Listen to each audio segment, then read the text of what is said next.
¿Qué tal? ¿Cómo están? Muy buenas noches. Gracias por estar con nosotros. Llegamos ya a este jueves 23 de enero del 2025. Roxana, buenas noches. Buenas noches, Graciela. Buenas noches, amigos televidentes. Qué gusto saludarles. Vamos con nuestros titulares. ¿Cómo se encuentra el sector educación en el país y cuáles son los retos para este 2025 según bases magisteriales?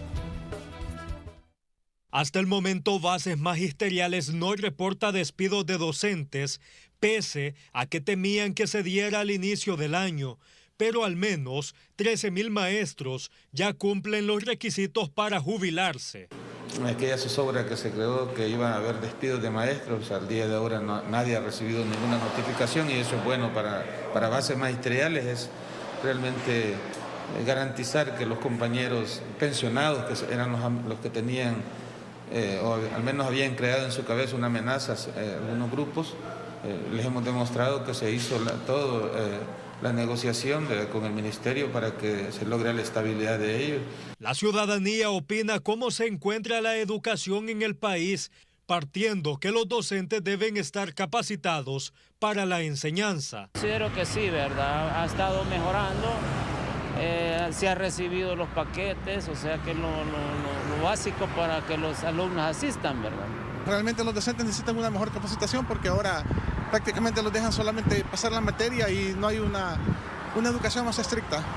Para 2025 la educación en El Salvador tendrá un presupuesto de $1.535 millones, que es usado para el pago de salarios, servicios y la ejecución de proyectos, mientras que $2 millones para el pago de escalafones al personal educativo, que se logró luego de negociaciones entre el gobierno e instituciones magisteriales.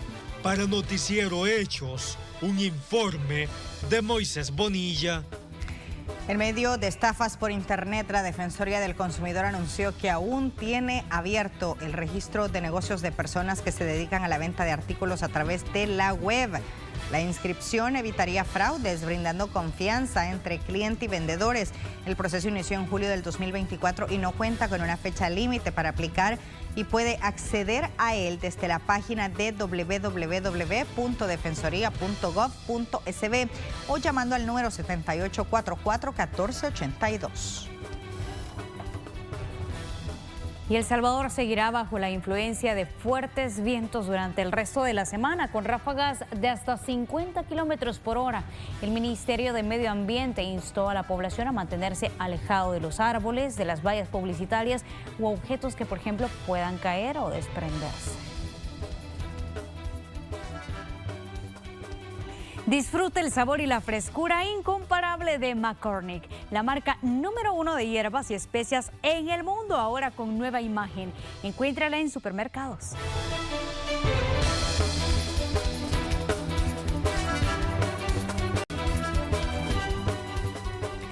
Diversas reacciones han surgido luego del altercado entre vendedores y agentes del CAM que dejó a varias personas lesionadas en el centro histórico de San Salvador.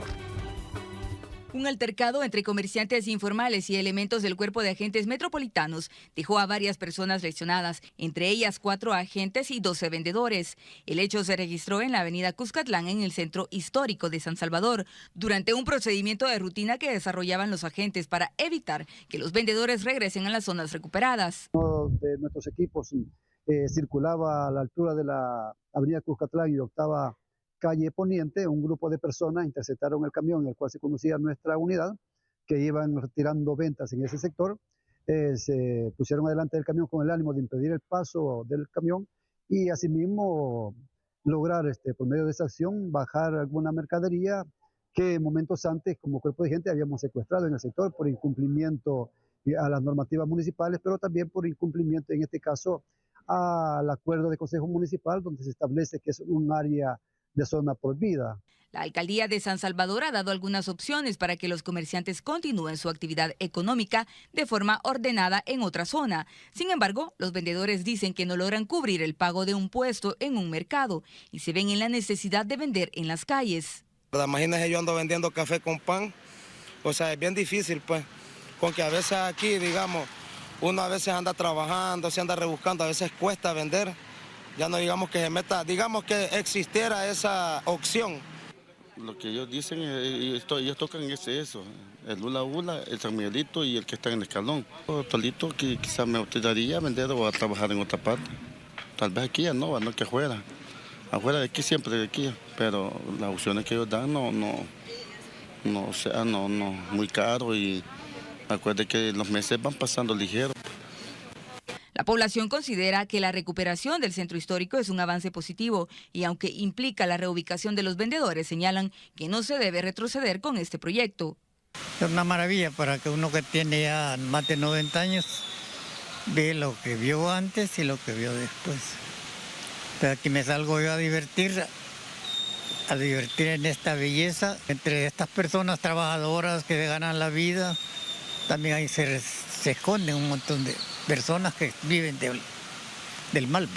Son gente desordenada, de mala sociedad y todo. Porque no tienen nada, toda la violencia y todo. El reordenamiento de los vendedores es parte de la revitalización del centro histórico, que contempla además la intervención de 1.3 kilómetros de la calle Rubén Darío. Con imágenes de Carlos Cle, este es un informe de Kelly Ábrego. Y por homicidio, José Antonio Hernández Parada deberá pasar 20 años en prisión, luego que se le comprobara que asesinó a una persona que se encontraba en un establecimiento ubicado en el barrio San Jacinto, en San Salvador Centro. Según las autoridades, Hernández, junto a otros pandilleros, le preguntaron a la víctima sobre su lugar de residencia y al identificar que provenía de una zona controlada por la pandilla contraria, lo asesinaron. A José Antonio Hernández también se le suma un proceso en su contra por agrupaciones ilícitas, al igual que los demás involucrados.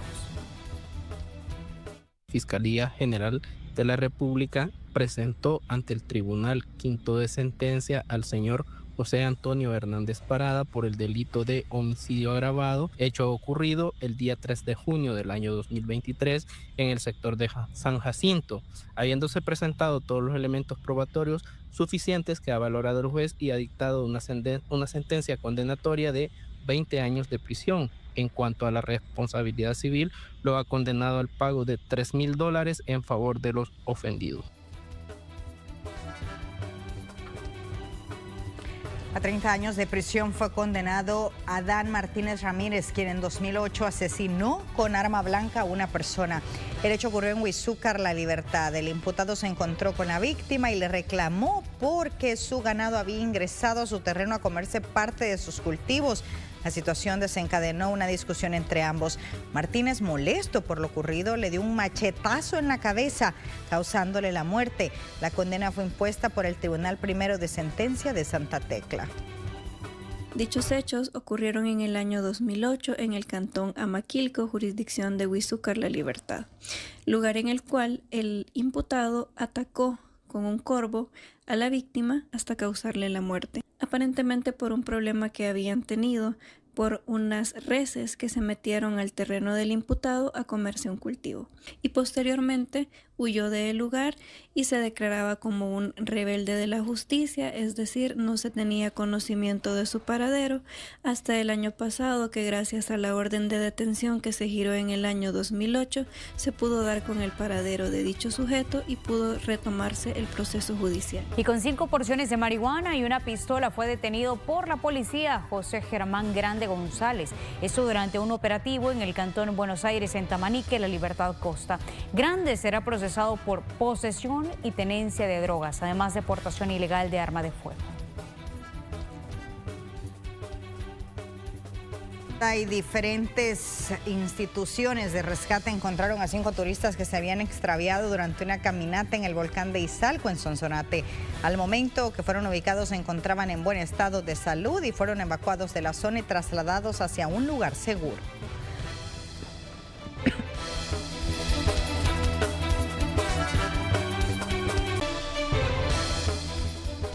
En Farmacia La Buena respetamos tu receta médica. Obtienes descuentos fáciles, rápidos y sin membresías todos los días. Aprovecha nuestros descuentos en medicamentos y productos de conveniencia. Farmacia La Buena, la farmacia de los salvadoreños. Y una persona fallecida y varios lesionados fue el saldo de varios accidentes de tránsito registrados en las últimas horas. El exceso de velocidad dejó una persona fallecida sobre el kilómetro 12,5 de la carretera panamericana, en el tramo conocido como Carretera de Oro. Según testigos, el conductor perdió el control e impactó contra un árbol ubicado en el separador central. Al lugar llegaron las autoridades para realizar el proceso de reconocimiento y levantamiento del cuerpo de la víctima, la cual se desconoce la identidad. Habitantes de la zona destacaron que en este tramo no se cuenta con iluminación. En otro siniestro vial, al menos 9 personas resultaron lesionadas sobre el Boulevard Santa Elena, en sentido hacia el Boulevard Orden de Malta. En ese percance, un microbús de transporte particular también colisionó contra un árbol. Y en el kilómetro 8 de la autopista a Comalapa, un vehículo perdió el control luego de que una rastra le invadiera el carril, ocasionando que impactara con un árbol del separador central. Donde él perdió el control, le invade el carril por no colisionar a otro carro que venía de frente, comenta el conductor, lo saca de la vía y no tenemos lesionados, pero sí tenemos daños materiales. Y un hecho similar se registró sobre la carretera Quesaltepeque, sentido hacia el Redondel Integración, donde el conductor de una rastra perdió el control tras evitar impactar con un motociclista que le invadió el carril. El motorista resultó con leves lesiones, por lo que tuvo que ser trasladado a un centro médico. El siniestro ocasionó el cierre parcial de un carril, por lo que el tráfico vehicular se vio afectado por varios minutos.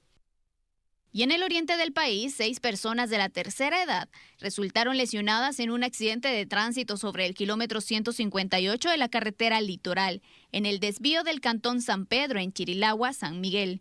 Según el informe policial, 2 vehículos tipo sedán impactaron entre ellos. Sin embargo, continúan investigando el caso para deducir responsabilidades. Las víctimas fueron trasladadas a un centro hospitalario. Cámaras de videovigilancia registraron este percance sobre el Redondel Masferrer. El conductor de un vehículo atropelló a un motociclista cuando intentaba incorporarse a la rotonda. Un informe de Carla Araniva. En la carretera que conduce hacia San Antonio del Mosco, en San Simón Morazán, el conductor de un camión perdió el control. Se salió de la vía y fue a parar al patio de una vivienda sin habitar. En el vehículo se transportaban materiales de construcción. El motorista fue trasladado a un centro asistencial. Y próximamente se estaría habilitando un tercer punto para que funcione el sistema de fotomultas. Las autoridades ya hablaron sobre las primeras sanciones a los automovilistas que excedieron los límites de velocidad en la autopista Comalapa. A finales de la otra semana se espera habilitar el sistema de fotomultas en la carretera al Puerto de la Libertad. Sería el tercer punto en donde se implementaría la medida que castiga a quienes sobrepasan los límites de velocidad. La máxima permitida en las carreteras es de 110 kilómetros por hora, pero hay tramos en donde la velocidad es menor. En el caso de la carretera al Puerto de la Libertad también va a haber una disminución en el caso del Papaturro, esa curva que es bastante pronunciada y que, bueno, históricamente se sabe que han habido varios siniestros ahí también por excesiva velocidad. En el sector de Zaragoza también es un lugar con bastante flujo de personas y sobre todo también en el sector de cercano al Redondel Utila. Automovilistas apoyan que estas acciones se continúen replicando en las diferentes calles. Excelente, la verdad, porque por ejemplo allá en la Monseñor Romero y en Comalapa pues ya se está viendo el cambio. Pues educarnos, la verdad, todos los que andamos en vehículos y trabajando y todo, la verdad que me parece excelente la idea que se está implementando. No, pues que está bien, la verdad, no hay ningún problema, pues así se educa a la gente. Pues aquí hay mucha gente, la verdad, que anda irrespetando el reglamento de tránsito y para mí pues está bien, la verdad. En las primeras 24 horas de la implementación de las fotomultas en la autopista a Comalapa, 28 conductores excedieron los 110 kilómetros por hora. Mientras que en el Boulevard Monseñor Romero, desde el 9 de enero a la fecha, se registran 57 infracciones. La gran mayoría de ellas son por excesiva velocidad. En la autopista Comalapa solo se ha detectado por excesiva velocidad. El día de ayer se detectaron 28 en total. Estas infracciones son de conductores que iban manejando por encima de los 110 kilómetros por hora. Teníamos incluso conductores detectados manejando a 140 kilómetros por hora. Es importante que la población tome en cuenta la señalización que se ha establecido. Durante este año, los índices de accidentes han presentado una disminución del 15%. Un 6% han disminuido los lesionados y un 20% los fallecidos. La excesiva velocidad es la quinta causa de estos percances. Con imágenes e informe de Marcela Rivera. Contar con un extintor podría evitar que su vehículo sufra graves daños materiales durante un incendio. Este implemento debe ser portado por los conductores de manera obligatoria de acuerdo con el tipo de automotor. En la siguiente nota le explicamos. En lo que va del mes de enero, 31 vehículos han sufrido daños tras incendiarse en diferentes calles y carreteras del país. De acuerdo con la Ley de Transporte Terrestre, los conductores deben portar de manera obligatoria un extintor al interior de su vehículo, además del resto de implementos como triángulos de seguridad o conos. No contar con este artículo representa una multa de $50, pues se pone en riesgo la seguridad vial. Pero ¿sabe usted qué tamaño de extintor debe portar? Pues esto va a depender del tipo de vehículo que posea. De acuerdo con el Viceministerio de Transporte, un carro tipo sedán debe portar un extintor de 5 libras, al igual que una mototaxi. La cantidad incrementa para los pick-up, camiones livianos y microbuses de 20 asientos, en los cuales se necesita una mayor capacidad. Hablamos de 10 libras. Vehículos de mayor tamaño como camiones pesados, transporte colectivo y microbuses de más de 20 asientos tienen que mantener un extintor de 20 libras en la unidad. Estos aparatos no solo deben cumplir con el peso específico, sino también con las siguientes características. Su contenido debe ser de polvo químico seco, un compuesto que aísla la fuente del fuego y evita que se propague. Este polvo debe estar en buenas condiciones, es decir, no tiene que estar vencido. También es importante que cuente con un manómetro de presión y poseer certificado de recarga. Cuerpo de Bomberos recuerda que una vez utilizado un extintor, este debe ser rellenado nuevamente aunque no se haya vaciado todo su contenido, ya que de volverse a utilizar no será óptimo para sofocar otro incendio. Este es un reporte de Fernando Morales. Y diferentes tramos de 2 principales corredores del país serán reconstruidos por Fovial ya en las próximas semanas. Así lo adelantó el director de la institución. Además mencionó que van a continuar ejecutando el plan de bacheo en diferentes arterias urbanas. 36 kilómetros de la carretera troncal del norte serán reconstruidos en las próximas semanas, debido a que el actual asfalto terminó su vida útil, aseguró el director del Fondo de Conservación Vial. Este es uno de los principales corredores que tiene el país, donde a diario circulan miles de vehículos. Y ya el asfalto, el material que se encuentra, pues ya no es funcional y se va a hacer la rehabilitación total. Esto significa reconstruir desde cero, reparar la base y colocar una carpeta asfáltica totalmente nueva. Lo repito, esto sería en 2 fases, pero lo más importante es que lo haríamos en horario nocturno mayormente, desde Apopa hacia Guazapa y luego hacia el Paisnal y posteriormente hacia el desvío hacia La Palma y Chalatenango. De igual forma, la carretera panamericana en el sector de San Martín también será intervenida. A medida avance el 2025, otras vías entrarán en el proyecto de reconstrucción, mencionó el funcionario. Entre San Martín y Cojutepeque, esta es una vía que ya superó su vida útil y requiere la rehabilitación total. Continuaríamos con la fase 2 de Hilo Vasco Sensuntepeque, seguiríamos con la fase 3 de San Francisco Gotera Perquín y seguiríamos con la reconstrucción de algunos tramos de la carretera del litoral en el oriente del país. Y en las principales calles que conectan los municipios y arterias que se encuentran a cargo de Fovial, serán intervenidas con el plan de bacheo que será ejecutado en el transcurso del año. Todas aquellas que conecten un municipio, el 100% de las calles que nos conecten un municipio con otro, pues esas son responsabilidad de Fovial. Un poco más de 4.800 de pavimentadas y la diferencia, que son un poco más de 2.000 kilómetros también, en vías de tierra, totalizando los 7.269. En otros temas, el funcionario destacó que cuenta con un presupuesto de $5 millones para señalizar las principales vías a nivel nacional. Solo para señalización es un poco más de 5 millones y esto se distribuye en 3 contratos que son en la zona de Occidente, en la zona central y en la zona de Oriente. Se viene una inversión bastante importante en el tema de seguridad vial. Antes de la época lluviosa, el director de Fovial espera entregar los trabajos en las cárcavas formadas el año pasado en la carretera panamericana y en autopista Comalapa. Aseguró que la intervención en estas zonas está por finalizar. Un informe de Carla Araniva. A continuación, un resumen de noticias. A 15 años de prisión fueron condenados 3 pandilleros del barrio 18 que operaban en Apopa. Todos fueron sentenciados por el delito de extorsión agravada. Según las investigaciones, eran los responsables de amenazar de muerte a comerciantes y particulares, además de exigir dinero a cambio de no atentar contra sus vidas. Hoy fue presentado el requerimiento en contra de Diego Josael Calderón Hernández por el delito de tráfico ilícito de drogas, luego que se le encontraran más de 2 kilos de cocaína valorada en aproximadamente $50,000.